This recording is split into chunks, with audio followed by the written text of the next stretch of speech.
اعوذ باللہ من الشیطان الرجیم بسم اللہ الرحمن الرحیم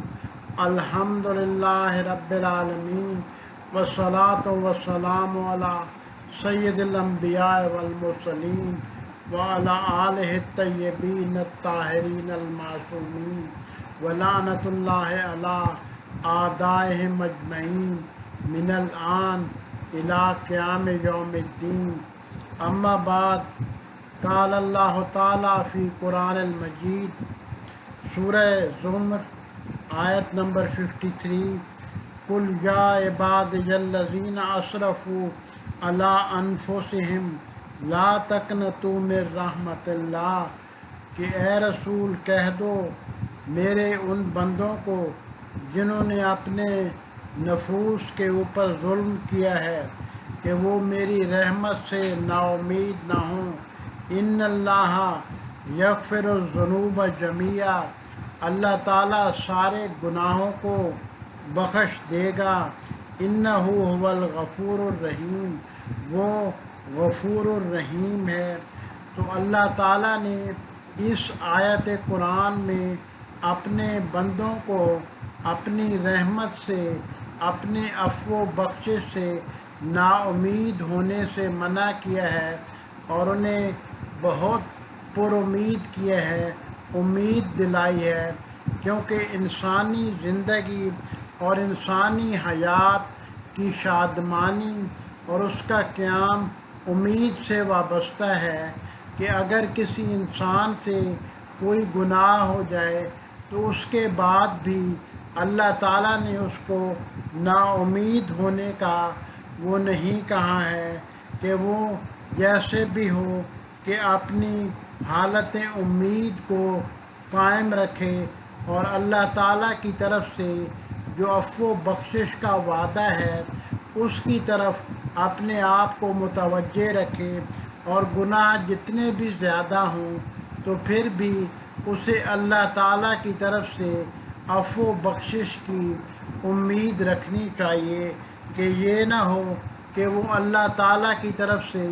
عفو و بخشش سے نا امید ہو جائے. اور اللہ تعالیٰ غفور اور رحیم ہے، کہ جناب رسول اللہ صلی اللہ علیہ وسلم کے دور کا ایک واقعہ ہے کہ رسول اللہ صلی اللہ علیہ وسلم کے پاس ایک نوجوان آیا اور اس نے کہا کہ مجھ سے ایک بہت بڑا گناہ سرزد ہوا ہے، تو کیا اس کی بخشش ہو سکتی ہے؟ تو رسول اللہ صلی اللہ علیہ وسلم نے فرمایا کہ ہاں بخشش ہو سکتی ہے. اس نے کہا کہ نہیں، میرا گناہ وہ زمین و آسمان سے بھی بڑا ہے، اور میرا گناہ ہر وہ بڑی چیز جو میرے ذہن میں آتی ہے اس سے بھی بڑا ہے. تو رسول اللہ صلی اللہ علیہ وسلم نے کہا کہ نہیں، پھر بھی بخشش ہو سکتی ہے. تو اس نے کہا اچھا میں اپنا گناہ بیان کرتا ہوں. تو اس نے جب اپنی گناہ کی غلاظت بیان کی تو جناب رسول اللہ صلی اللہ علیہ وسلم نے کہا کہ میری نظروں سے دور ہو جا، اور وہ شخص دور ہوتا گیا، اور جناب رسول خدا صلی اللہ علیہ وسلم رحمت للعالمین اسے مزید دور ہونے کا اشارہ کرتے رہے، حتیٰ کہ وہ نوجوان نا امید ہو کے جنگلوں میں نکل گیا، بیابان میں نکل گیا، اور وہاں جا کے اس نے اللہ کے حضور میں گریہ و زاری شروع کی اور رونا پیٹنا شروع کیا اور اللہ کی طرف رجوع شروع کیا. کہ وہ اتنا زیادہ گریہ و زاری شروع کی، اتنا زیادہ اس نے اپنے آپ کو ریاضت میں ڈالا، اتنی زیادہ طلب مغفرت کی کہ اس کا گوشت اس کے جسم کے ساتھ لگ گیا، اس کی ہڈیاں نکل آئیں، اور اس کی حالت غیر ہو گئی کہ وہ اس حالت میں کہ جب اس کی جان پہ بن گئی کہ اس وقت بھی وہ توبہ و استغفار کر رہا تھا. تو اللہ تعالیٰ نے اس کی توبہ قبول کر لی اور اپنے پاک حبیب کو حکم دیا کہ اب اس شخص کو اپنے پاس واپس لے آؤ اور اسے بشارت دو کہ تمہاری توبہ قبول ہو گئی ہے، اور تم نے جو گناہ کیا تھا اس سے تمہیں اس کے عذاب سے کہ اس کی سزا سے تمہیں نجات مل گئی ہے، تو یہ اللہ کی طرف شدت رجوع کی وجہ سے کہ اس کی توبہ قبول ہو گئی۔ تو آج کا موضوع ہمارا وہ اللہ کی رجوع کرنا ہے کہ جسے انابہ کہتے ہیں، کہ انابہ اور توبہ میں فرق یہ ہے کہ توبہ میں گناہ کرنے کے بعد انسان اللہ تعالیٰ کی طرف رجوع کرتا ہے، کہ مخالفت کے بعد اللہ تعالیٰ کی طرف رجوع کرتا ہے، جبکہ انابہ میں وہ گناہ نہ ہونے کے باوجود بھی اللہ تعالیٰ کی طرف رجوع ہوتا ہے، تاکہ اگر کوئی گزشتہ گناہ ہو تو اس توبہ کے عہد کو وفا کیا جائے، اس پہ استقامت دکھائی جائے کہ اس پہ باقی رہا جائے۔ تو انابہ کا مطلب اللہ تعالیٰ کی طرف رجوع ہونا ہے، کہ مخلوقات ہر لمحہ اس پروردگار کی محتاج ہے، ہر لمحہ اس پروردگار سے رابطے میں ہونے کی محتاج ہے، ہر لمحہ اس کے لطف کی محتاج ہے۔ اس لیے تمام مخلوقات کو، خصوصی طور پہ انسانوں کو اللہ تعالیٰ کی طرف رجوع کرنا ہوتا ہے، اس کی طرف اپنا دل لگانا ہوتا ہے، اس کے ذکر کو اپنا ورد زبان بنانا ہوتا ہے۔ اس لیے اگلی آیت میں ارشاد ہوتا ہے وَأُنِيبُوا إِلَىٰ رَبِّكُمْ، اور اپنے رب کی طرف رجوع کرو، وَأَسْلِمُوا، اور اس بات کو تسلیم کر لو اور سر تسلیم خم کر لو، وَأَسْلِمُوا لَهُ مِن قَبْلِ أَن يَأْتِيَكُمُ الْعَذَابُ، کہ عذاب سے پہلے اللہ تعالیٰ کی طرف سے رجوع کر لو کہ تاکہ تمہاری توبہ قبول ہو سکے۔ تو انابت توبہ کے قبول ہونے کا بھی ذریعہ ہے۔ ثم لا تنصرون، لیکن عذاب کے بعد تمہاری مدد نہیں کی جائے گی۔ اس لیے توبہ اور انابت کا مسئلہ وہ عذاب کے آنے سے پہلے ہوتا ہے، کہ انسان عذاب کے آنے سے پہلے اللہ تعالیٰ کی طرف رجوع کر لے، کہ اللہ تعالیٰ کی طرف رجوع کرنا، اللہ تعالیٰ کی طرف متوجہ ہونا، اس کے ذکر کو اپنا لینا، اس کے ذکر کو اپنا ورد زبان اور اپنے دل پہ جاری کرنا، اپنے دل سے مخلصانہ اس کا خالص بندہ بن کر اس کا ذکر کرنا، یہ اللہ تعالیٰ کی طرف رجوع ہے، کہ جس کا اس شخص کے اعضاء و جوارح سے عمل کی شکل میں اظہار ہوتا ہے، یعنی وہ احکام خداوندی کی بجا آوری کرتا ہے، کہ واجبات خدا کو ادا کرتا ہے، محرمات خدا سے اجتناب کرتا ہے، کہ یہ انیبوا الی اللہ، انیبوا الی ربکم، کہ اپنے رب کی طرف انابت کا یہ مثال ہے، کہ انابت کی تصدیق ہے کہ وہ انسان اپنے رب کی طرف بدون مخالفت کے، کہ گناہ سے پہلے بھی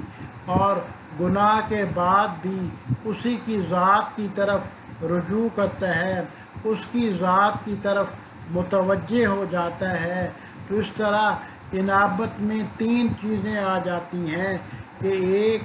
اپنے حال کی، اپنے آپ کی اصلاح آ جاتی ہے، کہ انسان کے اندر اگر کوئی لغزشیں ہوں، اگر کوئی غلطیاں ہوں تو ان کی اصلاح ہو جائے۔ تو انابت اصلاح کے معاملے میں ہے، کہ اپنے نفس کی غلطیاں یا نفس کی جو غلط میلانات ہیں ان کی اصلاح ہو جائے۔ اور دوسرا انابت وفائے عہد ہے، کہ توبہ ایک عہد ہے، کہ توبہ ایک عہد کی مثال ہے، اور انابت اس عہد کے وفا کا نام ہے، اس عہد کے پورا کرنے کا نام ہے، اللہ کی طرف رجوع کر کے توبہ پہ قائم رہنے کا نام ہے، اللہ کی طرف رجوع کر کے اپنی توبہ کو منظور کروانے کا نام ہے، اپنی توبہ کے لیے بخشش و عفو کی طلبگاری کا نام ہے کہ اس طرح سے تیسرے نمبر پہ کہ انابت سے اصلاح حال ہو جاتی ہے کہ وہ انسان کا جو اس وقتی طور پہ نفس کی حالت ہوتی ہے اس کی اصلاح ہو جاتی ہے کہ اگر کوئی لغزش یا کسی گناہ کا کوئی اثر باقی ہے یا نفس کے اندر ویسے کوئی قدورت موجود ہے تو اس کی اصلاح ہو جاتی ہے کہ نفس کی اس اصلاح کا نام، اس اصلاح حال کا نام، کہ اپنی اس اصلاح کا نام، اس وفائے عہد کا نام، اس کو انابت کہتے ہیں۔ اور اصلاح کے لیے وہ صدق گفتار ضروری ہے کہ صحت حال کے لیے کہ اس کی زبان کا، اس کے دل کا وہ سچا ہونا ضروری ہے کہ اگر وہ زبان اور دل سے سچائی پہ ہوگا تو تب اس کی انابت اور اس کی توبہ قبول ہوگی۔ اگرچہ اس نے اپنے نفس پہ ظلم کیا ہوگا کہ جو گناہ بھی ہوگا وہ اسراف کی وجہ سے ہوگا، اپنے نفس پہ اسراف کی وجہ سے ہوگا، زیادتی اور ظلم کی وجہ سے ہوگا، کیونکہ گناہ نہ کرنے کی حالت عدل و اعتدال کی حالت ہے کہ جب انسان اعتدال کی حالت سے ہٹ جاتا ہے تو پھر وہ گناہ کی حالت کی طرف آ جاتا ہے کہ گناہ حد اعتدال سے ہٹ جانے کا نام ہے۔ اس لیے اصلاح میں 3 چیزیں آتی ہیں کہ پہلی یہ کہ وہ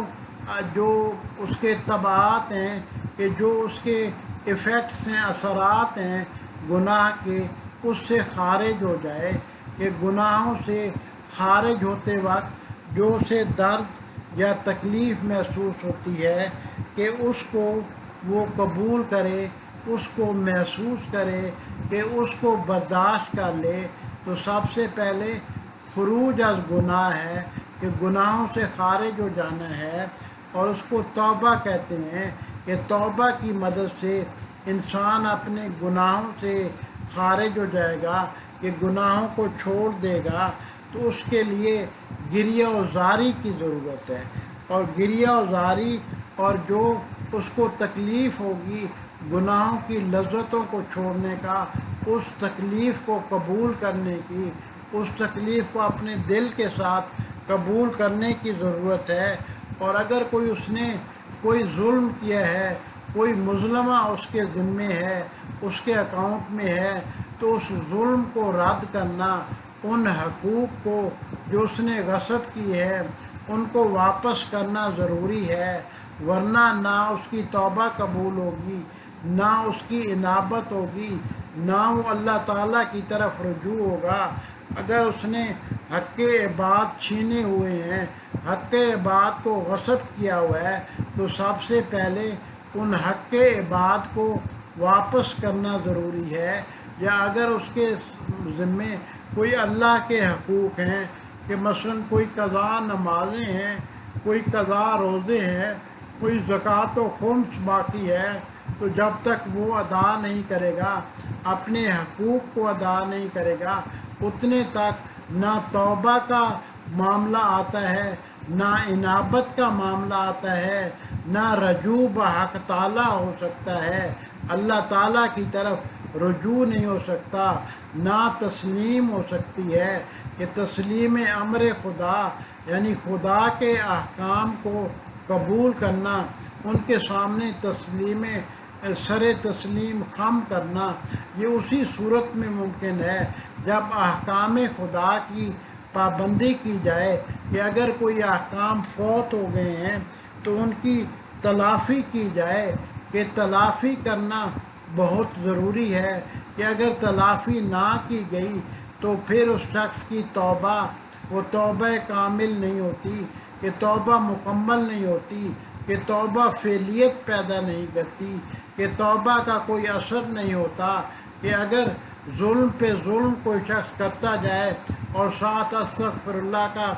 ورد کرتا جائے، تو یہ استغفر اللہ، استغفار کے لفظ کو، توبہ کے لفظ کو، انابت کے لفظ کو ضائع کرنا ہے، اس کو حقیقی معنوں میں اپنے دل میں بٹھانا اور اپنے اعضاء و جوارح سے اس پہ عمل کرنا نہیں ہے، کہ اپنے اعضاء و جوارح سے اس پہ عمل کرنے کا مطلب یہ ہوتا ہے کہ انسان اللہ تعالیٰ کی طرف رجوع کرے اور جو اس کے احکام ہیں ان کو پورا کرے، تو جو بھی لغزش ہوتی ہے اس پہ پشیمانی و گریہ کی ضرورت ہوتی ہے، کہ جب انسان مثلاً نماز شب میں ان رمضان کی راتوں میں بہترین موقع ہے کہ اگر نماز تہجد میں کوئی گریہ کر لے، کوئی رمضان کی راتوں میں کہ تنہائی میں اگر وہ خدا کے سامنے اپنے گناہوں کی معافی مانگ لے، اپنی آنکھوں میں گریہ کر لے یا گریہ کی صورت بنا لے، تو اللہ تعالیٰ کی رحمت جوش میں آ سکتی ہے۔ اللہ تعالیٰ نے اپنی طرف سے عفو و بخشش کا وعدہ کیا ہے کہ توبہ کا دروازہ ہر وقت کھلا ہے، کہ اس نے خصوصی طور پہ رمضان میں کہ عفو و بخشش کو زیادہ وسیع اور وسعت کے ساتھ بکھیر دیا ہے، کہ وسعت کے ساتھ نازل کیا ہے، کہ اس ماہ میں اس کی رحمتیں اور برکتیں اس کی عفو و بخشش کے زیادہ فراوانی کے ساتھ نازل ہوتی ہیں، زیادہ فراوانی کے ساتھ اس کی پیشکش کی جاتی ہے۔ اس لیے توبہ و انابت کے لیے رمضان کا مہینہ بہترین مہینہ ہے، اور اپنے دل کے اندر جب تک انسان گناہوں پہ ناراحتی محسوس نہیں کرے گا، کہ گناہوں کو برا نہیں سمجھے گا، گناہوں پہ نادم نہیں ہوگا، اتنے تک وہ گناہوں پہ بار بار اصرار کرتا رہے گا۔ اس لیے اپنے دل میں ہر گناہ کو برا سمجھنا چاہیے، اور اگر کوئی ظلم کیا ہے اور کسی شخص نے اگر کوئی ظلم کیا ہے تو اس کے لیے وہ اپنے اندر شفقت اور رحم کے جذبات وہ پیدا کرے اور اس کی عذر خواہی کو قبول کرے، کہ دوسروں کی عذر خواہی کو قبول کرنا کہ اپنی توبہ کو منظور کرانے کے مترادف ہے، کہ اپنی توبہ کی قبولیت کا سبب بنتا ہے۔ کسی ایک کو بھی اذیت نہ دیں، کسی ایک کو بھی حقیر نہ سمجھیں، کہ اگر کسی نے زیادتی کی ہے تو اس کے بعد بھی اسے اس زیادتی کی وجہ سے اس کو اذیت یا اس کو حقارت کی نظر سے نہ دیکھیں، کہ اس پہ رحم کریں، کیونکہ اس کی خوبی اس کے گناہ کے مقابلے میں ہمیشہ زیادہ ہے، کہ ہر مومن کی خوبی اس کے گناہ کے مقابلے میں زیادہ سمجھیں، اور سمجھیں مومن کے بارے میں حسن ظن رکھنا ہے، کہ کبھی اس کے بارے میں سوء ظن نہیں رکھنا ہے، اور جو کچھ فوت ہو گیا اس کی طرف اس کے لیے تلافی کرنی ہے، کہ کسی مومن کے یا کسی رشتہ دار کے، کسی ذی رحم کے کوئی حقوق اگر فوت ہو گئے یا کسی اور انسان کے کوئی حقوق فوت ہو گئے تو اس کی تلافی جس حد تک ممکن ہے کہ اس کی تلافی کرنا ضروری ہے، ورنہ توبہ و انابت کہ وہ اپنے حقیقی معنی میں قائم نہیں ہوگی۔ تو وفائے عہد جو ہے، انابت جو کہ وفائے عہد ہے، کہ اس میں 3 چیزیں خصوصی طور پہ اہم ہیں۔ پہلی یہ کہ لذت گناہ سے انسان اپنے آپ کو آزاد کرے، کہ گناہوں کو بالذت چیز نہ سمجھے، بلکہ گناہوں کو ایک تکلیف دہ عمل کے طور پہ اپنی یادوں میں زندہ کرے، کہ آج جب کبھی بھی کسی گناہ کی یاد آئے تو اس کو یاد کر کے اس سے لذت نہ حاصل کرے، بلکہ اس کو آگ اور اس کو عذاب سمجھے، اور اس کی یاد سے اپنے ذہن کو اندر تکلیف محسوس کرے، کہ جب لذت گناہ سے اس کی خلافی ہوگی تبھی اس کا توبہ کا عہد وفا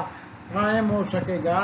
اور دوسری یہ کہ اہل غفلت کو کبھی خوار نہ سمجھے، کہ کبھی ذلیل و خوار نہ سمجھے، کہ اس پہ ہمیشہ رحم اور اس کے لیے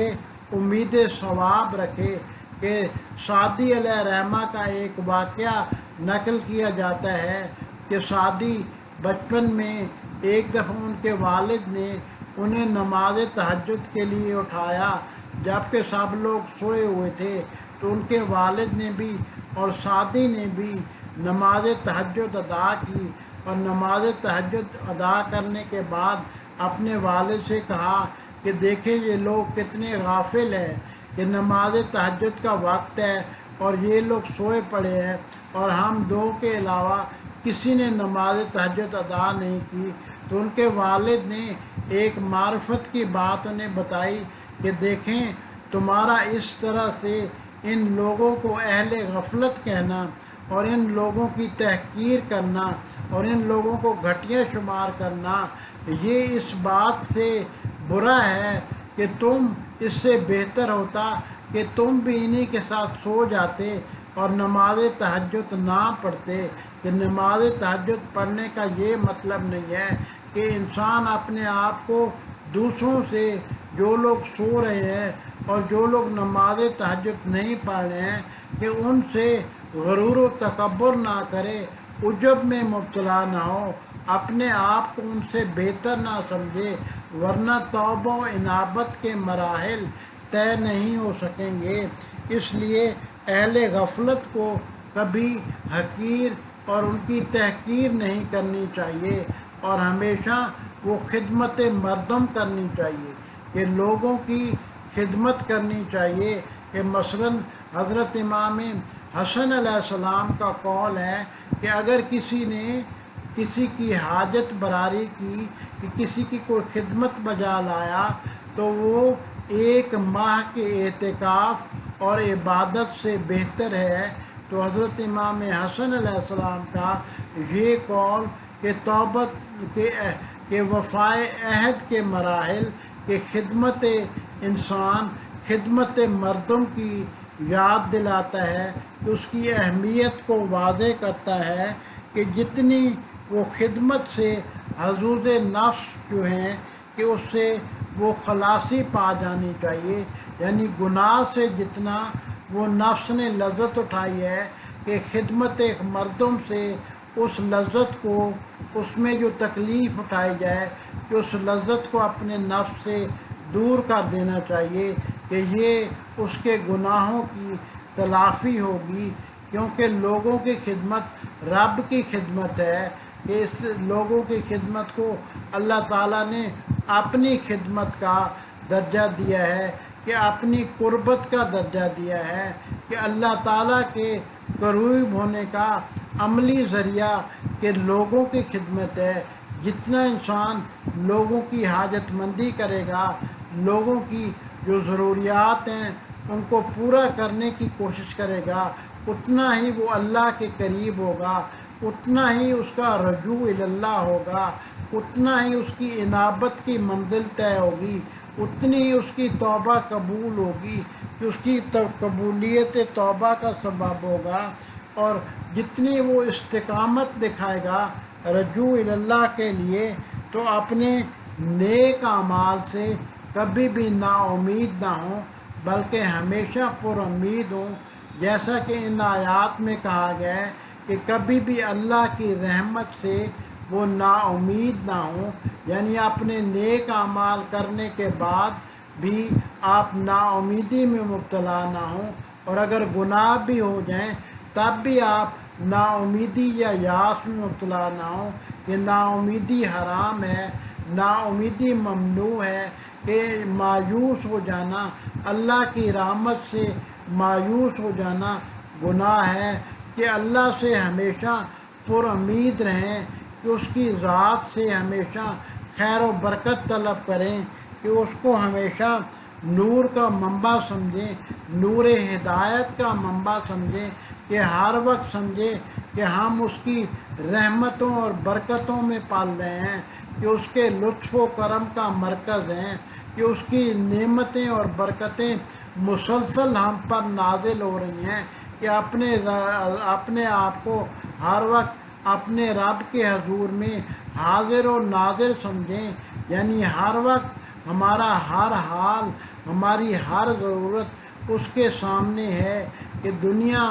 محضر خدا ہے، کہ ہر وقت ہم اللہ تعالیٰ کے سامنے حاضر ہیں، کہ اگر انسان ہر وقت اپنے آپ کو اللہ تعالیٰ کے سامنے حاضر سمجھے تو اس کے انسانی نفس کے اوپر، انسانی ذہن کے اوپر، انسان کے اعمال کے اوپر بہت ہی مثبت اثرات ظاہر ہوتی ہیں۔ کہ ایک تو اس کے اندر احساس ذمہ داری پیدا ہوتا ہے۔ مثلاً اگر ہم کسی شخص کے سامنے ہوں، کسی بزرگ کے سامنے ہوں، کسی قابل احترام شخصیت کے سامنے ہوں تو اس کے سامنے کوئی غلط کام نہیں کریں گے، تو ہر وقت اپنے آپ کو اللہ تعالیٰ کے سامنے حاضر و ناظر سمجھنا اس بات کا باعث بنتا ہے کہ انسان گناہوں اور لغزشوں سے اپنے آپ کو بچا سکتا ہے، کہ وہ فیصلہ کرنے کے وہ موڑ جہاں پہ غلطی کا امکان ہوتا ہے، کہ اللہ کو حاضر و ناظر سمجھتے ہوئے انسان ان غلطیوں سے، ان اشتباہات سے، ان لغزشوں سے بچ جاتا ہے اور صراط مستقیم پہ استقامت دکھاتا ہے، اللہ کی راہ پہ استقامت دکھاتا ہے، رجوع اللہ پہ استقامت دکھاتا ہے، اور ہر وقت اپنے ذوف کی طرف متوجہ رہیں، یعنی اپنے آپ کو کوئی بہت بڑا طاقتور اور جابر اور غرور و گھمنڈ والا انسان نہ سمجھیں، بلکہ اپنے جسم کے ضعف کو، کہ جو کہ اللہ تعالیٰ کی بے پناہ قدرت کے سامنے انتہائی کمزور اور ذلیل و حقیر مخلوق ہے، کہ اپنی ضعف بندگی کا اظہار کرے، کہ اپنے ضعف بندگی کو تسلیم کریں، کہ اس کے اپنے آپ کو اس کا حقیقی بندہ بنا کر پیش کرے، کہ اس کی بارگاہ میں کہ جتنے عاجزی اور ضعف کا اظہار کیا جائے گا کہ یہ آپ کی عبادت شمار ہوگی، یہ آپ کے نفس کی تربیت شمار ہوگی، یہ آپ کو بہت سے گناہوں اور بہت سی بری خصلتوں، غرور و تکبر اور عجب سے بچائے گی، کہ جو کہ اعمال کو فاسد کر دیتے ہیں، کہ جس طرح کہ مختلف چیزیں وہ مختلف چیزوں کو فاسد کر دیتی ہیں، تو عجب جو ہے وہ اعمال کو فاسد کر دیتا ہے، غرور و تکبر جو ہے وہ ایمان کو فاسد کر دیتا ہے۔ تو اس طرح آپ کا اگر آپ اپنا ضعف و عاجزی کا اظہار اللہ کے سامنے کریں گے اور اپنے دل میں کبھی عجب و غرور و تکبر نہیں لائیں گے، تو ہم اللہ کے وہ کمزور بندے کے طور پہ جب اپنے آپ کو اللہ کے سامنے پیش کریں گے تو اللہ تعالیٰ کی رحمت کے زیادہ امیدوار ہوں گے، اللہ تعالیٰ کی رحمت سے زیادہ پر امید ہوں گے، کہ اس کی رحمت کو جوش میں لانے کے زیادہ طلبگار ہوں گے۔ اس طرح جتنی یہ طلب بڑھے گی کہ اس کی رحمت سے امید اتنی زیادہ ہوگی، اور ہمیشہ یہ توجہ رہے کہ اس کا نور ہدایت، اس کا نور لطف ہمارے شامل حال ہے، اور اللہ کسی حال میں بھی ہمیں اکیلا نہیں چھوڑتا اور اپنی رحمت سے ہمیں دور نہیں کرتا۔ اگر ایک لمحہ کے لیے بھی اس کی رحمت ہم سے جدا ہو جائے تو ہم نابود ہو جائیں، کہ اس دنیا کا خاتمہ ہو جائے، کہ یہ دنیا اس کی رحمت کی وجہ سے قائم ہے، کہ اس کی طرف سے نازل کردہ برکتوں کی وجہ سے قائم ہے، کہ اس کی مسلسل برکتیں، اس کی مسلسل نعمتیں ہماری ذات میں ہیں، کہ ہمارے نفوس پہ بھی نازل ہو رہی ہیں، اور اس دنیا کی باقی تمام چیزوں پہ بھی نازل ہو رہی ہیں، کہ واللہ خالقکم وما تعملون، کہ اللہ نے تمہیں بھی خلق کیا ہے اور جن چیزوں کو تم بناتے ہو ان کو بھی خلق کیا ہے، کہ وہی خالق حقیقی ہے۔ تو خلق کرنے کے بعد اس نے اپنی مخلوقات کو اپنی رحمتوں اور برکتوں کا مرکز قرار دیا ہے، کہ اپنی عفو و بخشش کا مقام قرار دیا ہے۔ اس لیے اگر کوئی ظلم ہو گیا، اگر کوئی اپنے نفس سے اسراف ہو گیا تو اللہ تعالیٰ کی رحمت سے نا امید نہیں ہونا چاہیے،